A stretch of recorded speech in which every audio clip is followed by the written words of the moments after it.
cravatta, mi sono fatto fessare la cravatta da Molino, quindi non è una cravatta antichiana. Giovanni Petravia che si occuperà di manutenzioni, autoparco e servizi cimiteriali. Subito dopo abbiamo Bruno Brucchieri che si occuperà di servizi sociali, inclusione sociale e famiglia. Poi Alessandro Porto, non so se rimane, Alessandro Porto che si occuperà di polizia municipale, protezione civile, dissesto idrogeologico ed energia. Quindi Andrea Guzzardi, pubblica istruzione, edilizia scolastica, agricoltura, pesca e bordi marinari. Non ti segui, basta, saluto. Ma non c'è veramente, dove è finito? Non l'avrò stampato. Giuseppe Marletta comunque si occuperà di bilancio, partecipate e patrimonio.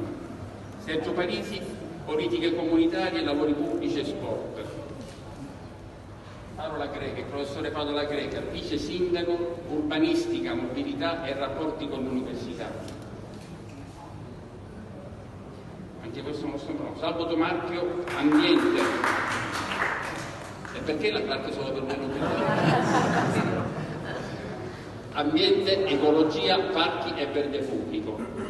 Viviana Lombardo, la nostra Viviana, personale, servizi informatici e digitalizzazione, pari opportunità e politiche giovanili. E last but not least, Giuseppe Gelsomino, attività produttive e quindi artigianato e commercio.